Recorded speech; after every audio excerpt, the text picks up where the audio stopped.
No Congresso Nacional era divulgada a notícia que chocaria o país inteiro. O atual presidente da República, Jânio Quadros, eleito no mesmo ano com a maior votação do país até então, renunciaria seu mandato. Na carta entregue por Jânio Quadros para o ministro da Justiça, dizia as razões de sua decisão, afirmando que forças terríveis levantam-se contra mim e me intrigam ou me infamam, até com a desculpa da colaboração. Se permanecesse, não manteria a confiança e tranquilidade, ora quebradas e indispensáveis ao exercício da minha autoridade. Creio mesmo que não manteria a própria paz pública. Encerro, assim, com um pensamento voltado para a nossa gente, para os estudantes e para os operários, para a grande família do país, esta página de minha vida e da vida nacional. A mim não falta a coragem da renúncia. Que seria um final de semana normal para o país, acabaria sendo o início de um dos acontecimentos mais importantes da história do Brasil.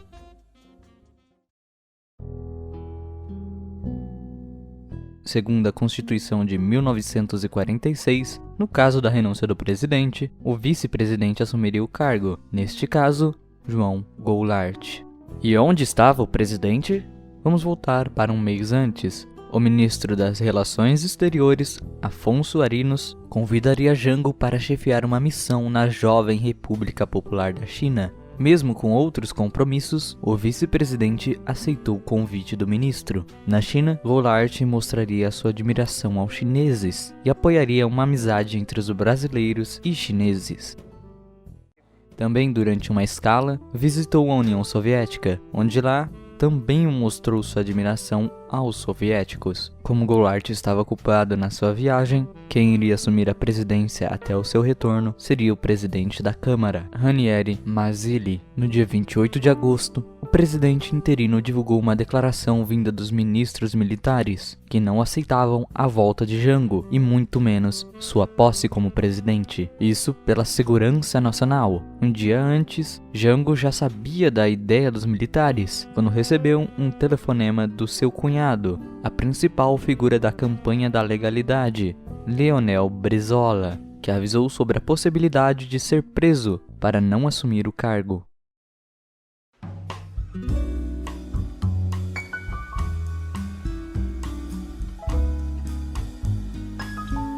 Após muita conversa no Congresso, foi criada uma comissão, sendo o relator Antônio Ferreira de Oliveira Brito. A conclusão final foi no dia 2 de setembro. A posse de Jango foi aprovada, mas como chefe de Estado, assim, dando início de um regime parlamentar no Brasil. Durante a sua viagem de volta a Brasília, oficiais da Força Aérea cogitaram abater o avião de Jango, mas a operação foi descartada, com o vice-presidente chegando na capital em 5 de setembro.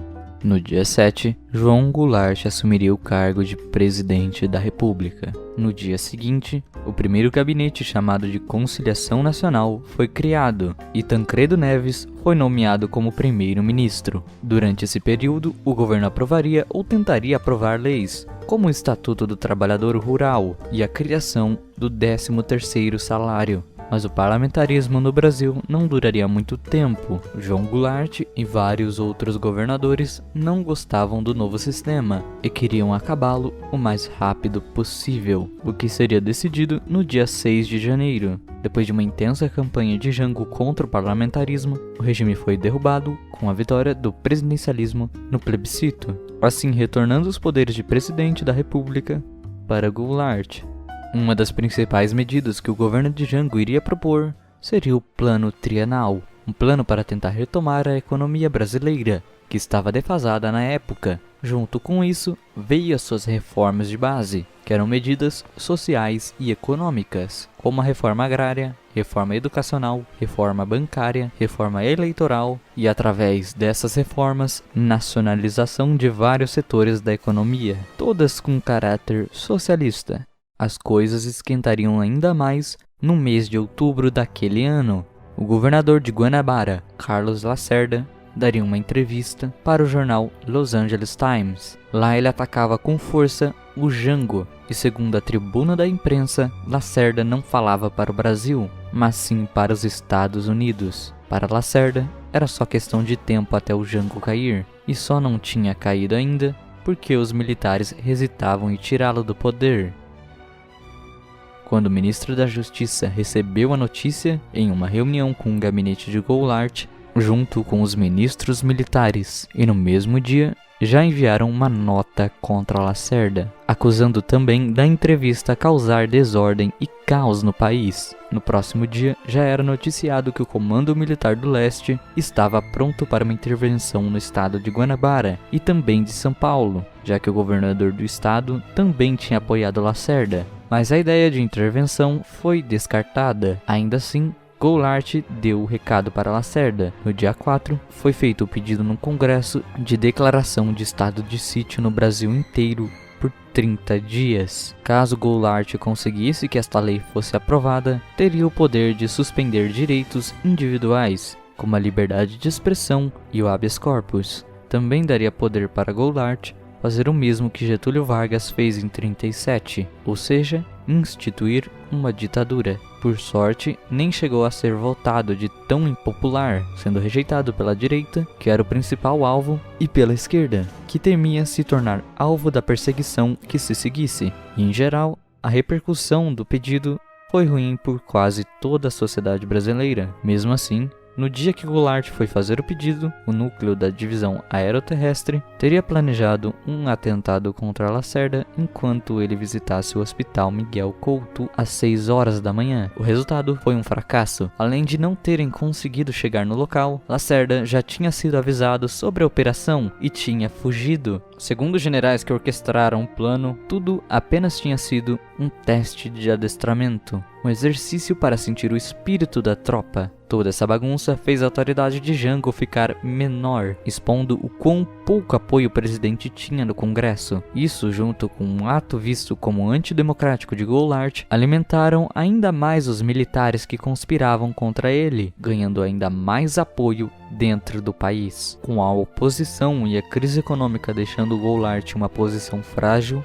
Jango decidiu apelar fortemente ao populismo, participando de manifestações e comícios. No dia 13 de março, no Rio de Janeiro, aconteceria a mais importante delas, o Comício da Central.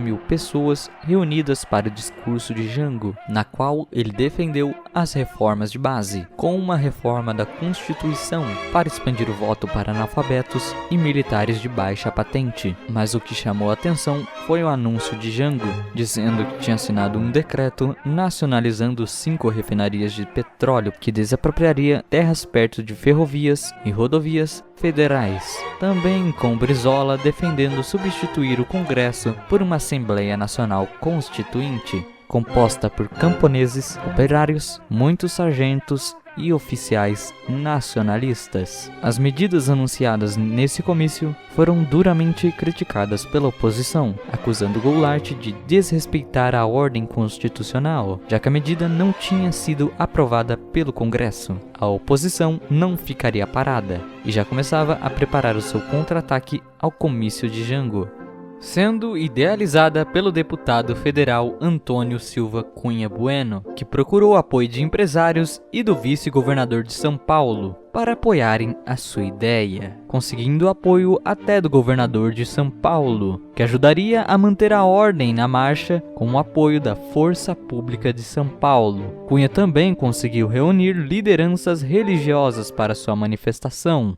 já que a igreja viu o discurso de Goulart ameaçador para a fé católica, com a convocação sendo feita pela mulher do governador, Leonor Mendes de Barros. O movimento já tinha muita adesão. Assim, a Marcha do Desagravo ao Santo Rosário estava planejada, mas Adhemar não tinha gostado do nome, por excluir outras religiões. Com o nome Marcha da Família com Deus pela Liberdade, proposto pela deputada Conceição da Costa Neves, sendo o escolhido. Às 1 da tarde começaria a se formar o grupo de manifestantes, que saíram da Praça da República para a Praça da Sé, onde o palanque estava montado, às 3, assim percorrendo várias ruas de São Paulo. Na Sé, Leonor hasteou a bandeira enquanto a banda da Polícia Militar tocava o hino brasileiro, com uma missa dando início ao evento, enquanto vários organizadores falaram 5 minutos cada, indo de padres e veteranos da Revolução de 32 até o Plínio Salgado.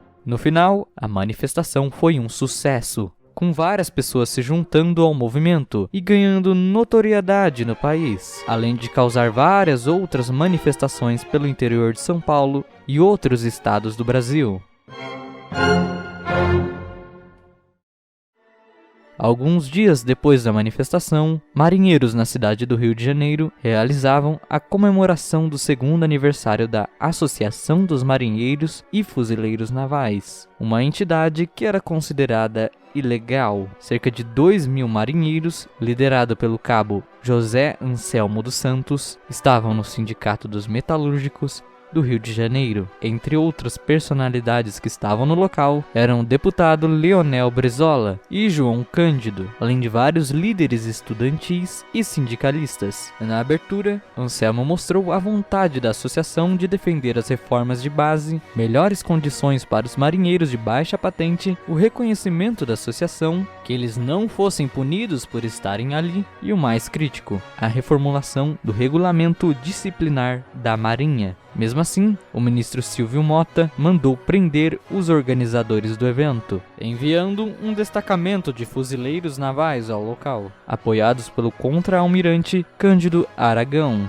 Mas os fuzileiros acabaram se juntando aos revoltosos. Um pouco depois, Jango proibiu que invadissem a Assembleia dos Marinheiros, exonerando o ministro. No dia seguinte, o ministro do Trabalho conseguiu negociar um acordo com os marinheiros, que deixaram o prédio pacificamente, mas logo depois, os líderes do movimento foram presos pelos militares, acusados de terem causado um motim, e de novo, algumas horas depois, Jango ordenou soltá-los. A decisão do presidente desagradou muitos militares, por apoiar os marinheiros revoltosos e substituir o ministro Silvio pelo Paulo Mário da Cunha Rodrigues, assim fazendo a crise ficar no seu limite.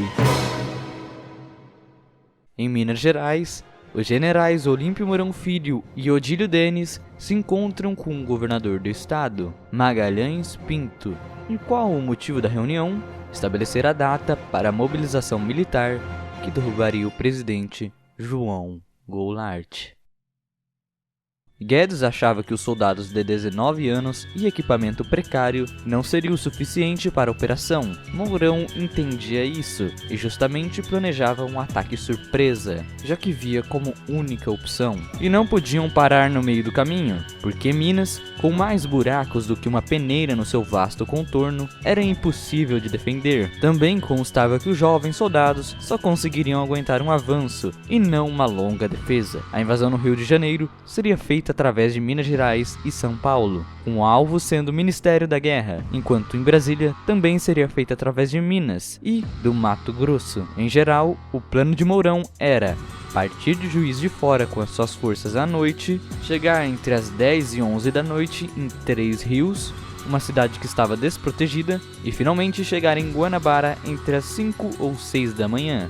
Enquanto isso, o que restasse do exército e força pública viriam atrás, para tomar as suas posições na Orla da Serra, enquanto uma companhia guardaria o cruzamento das estradas para Petrópolis. Na Avenida Brasil, a vanguarda tomaria o 1º batalhão de carros de combate, invadiria o quartel-general do exército e, enquanto isso, um pelotão prenderia o presidente no Palácio das Laranjeiras, levando para o QG. Assim, a maioria do destacamento iria para a Vila Militar, controlar as vias ao redor do quartel-general, ou invadi-las de surpresa. Ao derrubarem Jango, seria emitido um manifesto com assinaturas dos governadores. Mourão colocaria Cordeiro de Farias no comando geral, enquanto ficaria com o comando das forças em operações. e como já previsto na Constituição, Ranieri Mazzilli assumiria o cargo de presidente provisório da República. Os oficiais que conspiravam contra Goulart esperavam uma resistência vinda do Rio de Janeiro e até um cenário de guerra civil no país. Mesmo assim, Mourão estava disposto a derrubar Jango, mesmo de forma sangrenta. O presidente Goulart tinha sido convidado para participar do aniversário da Associação de Subtenentes e Sargentos da Polícia Militar, no final do mês de março.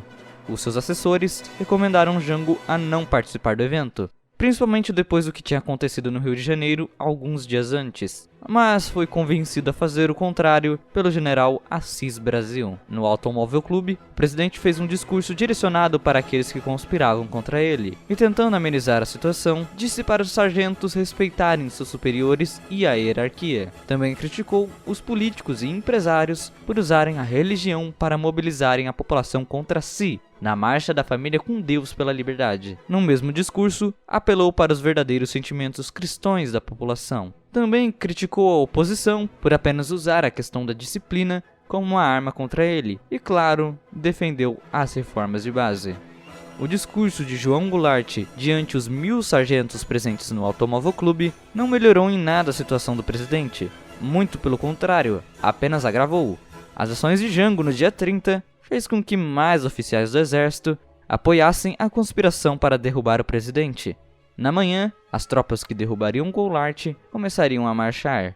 Junto com isso, começariam as operações Silêncio e Gaiola. Por ter começado na manhã, Mourão dizia que a Operação Popeye já não era mais viável, culpando Magalhães por isso. Mesmo assim, as tropas de Juiz de Fora começaram seu caminho para Guanabara, e em Belo Horizonte, Montes Claros e Cuiabá iriam para Brasília.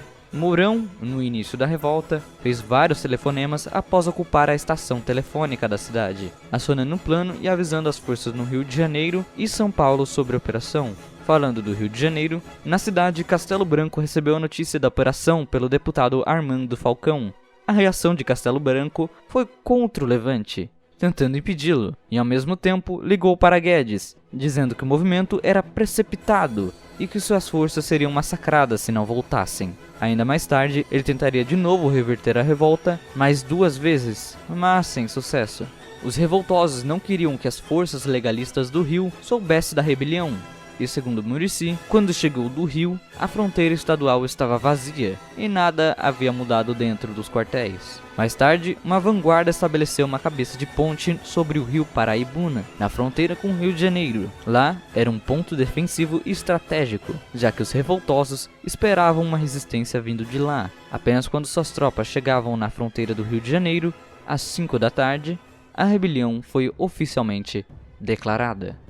O governo federal já tinha publicamente reconhecido a existência da rebelião, anunciando o envio de forças do 1º Exército para acabar com os revoltosos em Minas. De noite, em Petrópolis, marchava o 1º Batalhão de Caçadores do Tenente-Coronel Kerensky, a força legalista mais próxima do fronte.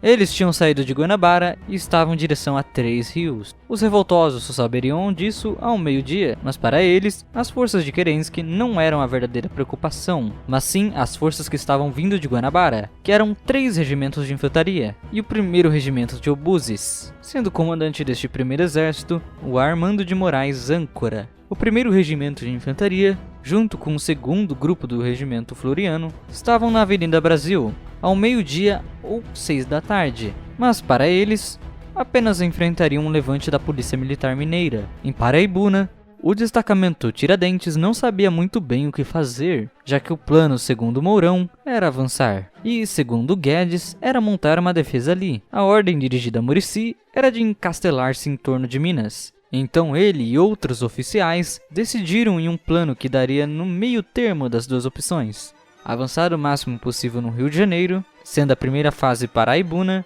e a segunda podendo ser o Belvedere do Grifo, entre Petrópolis e Xerém, ou a Fábrica Nacional de Motores, em Duque de Caxias. Isso daria uma melhor posição para os revoltosos terem uma ligação com São Paulo e Espírito Santo, enquanto para os legalistas aumentaria o isolamento do Nordeste. O alvo final seria o Palácio Duque de Caxias, onde estava o QG do 1º Exército.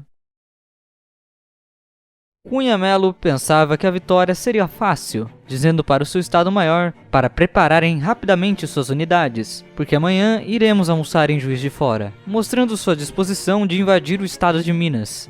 Mas a ordem dada a ele foi de barrar o progresso das tropas invasoras. Para Kerensky, a ideia era retrair sem dar o primeiro tiro, assim iriam atrasar o avanço do destacamento Tiradentes, ajudando o regimento Sampaio a ter mais tempo para montar suas defesas em 3 rios. A maior desvantagem dos revoltosos era sua falta de recursos. Muricy tinha pouca munição e soldados recrutas mal instruídos. O seu melhor regimento era o 11º, com 1 ano de instrução, enquanto os batalhões da Polícia Militar apenas eram apropriados para combates urbanos. Enquanto isso, os legalistas tinham tropas bem treinadas e com melhor equipamento, e, em principal, a Força Aérea ao seu lado. Segundo o comandante da base aérea de Santa Cruz, um ataque aos revoltosos seria extremamente fácil, atirando no destacamento mesmo sem causar alguma baixa, chegando até pensarem em jogarem uma napalm nos revoltosos. Mas Jango não ordenou nenhum ataque ofensivo da FAB. Para o Rui Moreira, a ordem seria apenas de sobrevoar a coluna, mas recusou essa ordem, porque precisaria ouvi-la saindo de um comandante da zona aérea. Foi até deixado 4 jatos Meteor, mas não foram usados pela falta de pilotos e as condições do terreno e tempo no local. A esperança de Muricy para ganhar dos legalistas, que estavam em vantagem numérica e com um equipamento melhor, era que as tropas do outro lado se juntassem à revolta.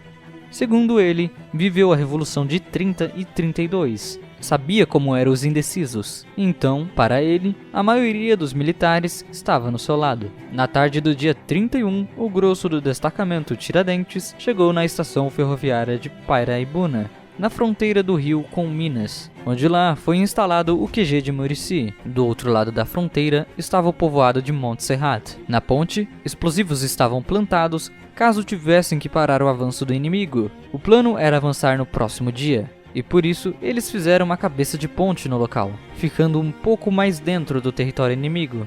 Para a sorte deles, do rio, chegava vários militares da reserva querendo se juntar à revolta, e todo mundo que passava na estrada era questionado sobre o avanço das tropas inimigas. Em Paraibuna, Muricy estava totalmente desligado das informações de fora, sem saber de nada sobre o estado, o país ou o mundo. E o que saía da estação local era apenas hinos.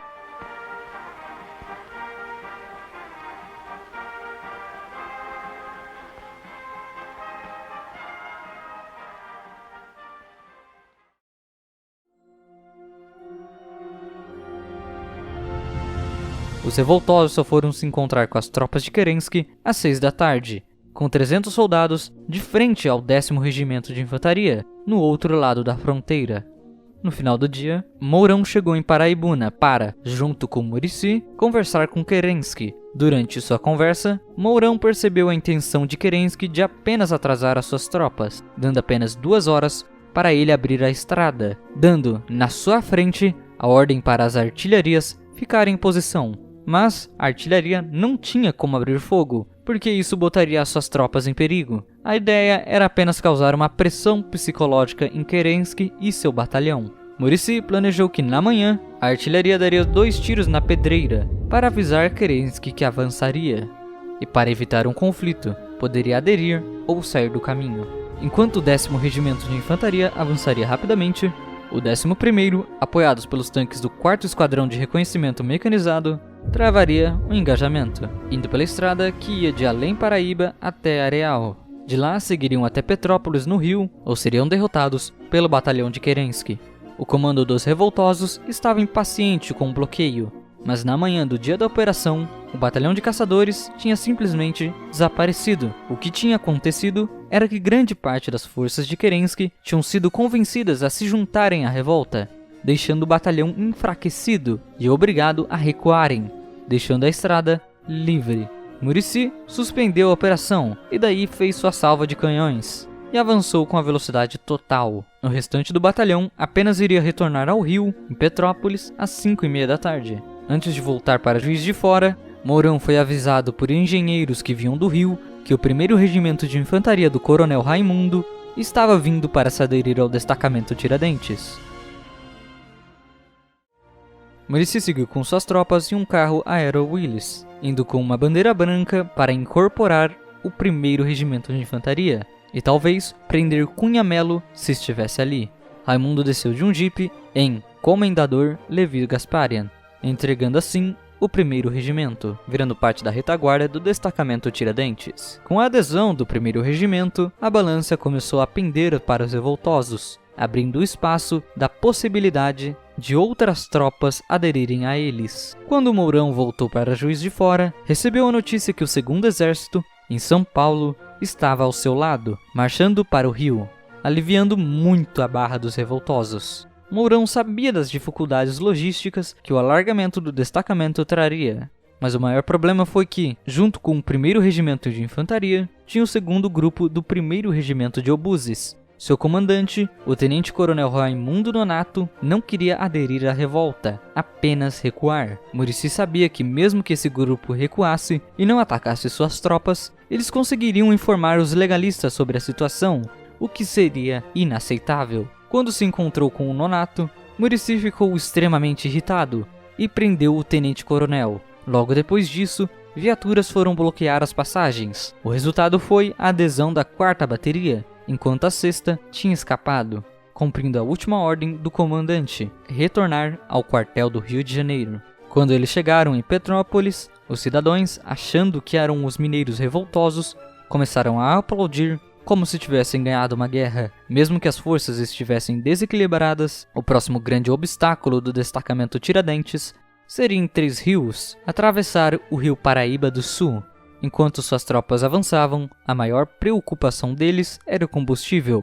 Então, caminhões de gasolina que passavam por perto eram requisitados por eles, sendo integrados à coluna. Os motoristas recebiam um documento que depois serviria para dar o pagamento. Sem notícias do 1º Exército a oeste, do 2º Exército em São Paulo ou da ESA, o flanco oeste de Três Rios estava aberto, sendo enviado para cuidar do local o 2º Batalhão da Polícia Militar de Minas Gerais e uma companhia de 2 caminhões antitanque. A ameaça que vinha daquela direção era o 2º Batalhão de Carros de Combate, em Valença, e o Batalhão de Infantaria Blindado, em Barra Mansa, ou até algo vindo de São Paulo.